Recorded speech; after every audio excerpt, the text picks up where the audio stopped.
How to create an Instagram account for business. Hi guys, welcome back to another video, and in today's video I'm going to be telling you how you can create a Instagram account for business. So having said that, let's jump into the video. So over here, as you can see, I'm over here on Instagram, and in this video I'll show you how you can convert your account into a business account. Now, first things first, what you want to do is, if you want to create a new account, right, and all together create a new account, when you create an account, it's going to ask you whether or not you want to create a personal account or a business account. You're going to go ahead and select business account for that. And over here, I'm already in business account mode, and I want to go ahead and switch it to personal account so that I can go ahead and show you how you can convert it. Over here, I'll click on switch to, okay, something went wrong. We're working on it. I don't know. I guess I can't convert it. But here, anyway, you can come over here into the settings section, and here you will find a bunch of different settings, right? You will find a settings called switch account or account type. When you click on it, it'll ask you to go ahead and switch between the professional or a business account, or maybe even a content creator account. You can switch to whatever option you want. And once you've done that, you should be good to go. Then it'll look something like this.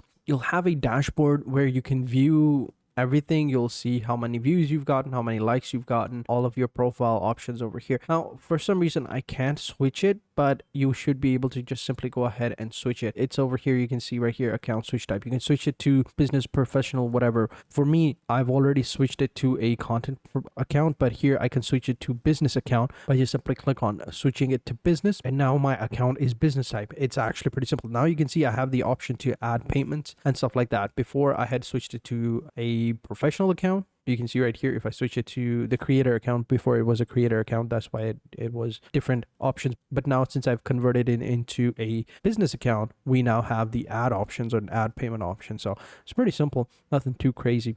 But currently Instagram is working on it. I don't know, some updates are happening or whatnot, but yeah, here you've got your Instagram business account. It's as simple as that. If you want to create a new one, you can create a new one, and then you can convert it later on. Or when you're creating the account, it'll ask you to go ahead and select whether you want a business account, professional account, or creator account, or a personal account. You can choose whichever one you want. But for now, that's as simple as that. So again, you'll have all these different tools like the dashboard where you can see insights, monthly recaps, ad tools, branded, and all of that. So there you go. That's how you do it. That's how you can create an Instagram account for business. So thank you guys for watching. Hope you guys enjoyed this video. If you did, be sure to hit the like button, subscribe to the channel, and turn on post notifications. And I will catch you guys in the next video. And until then, take care and goodbye.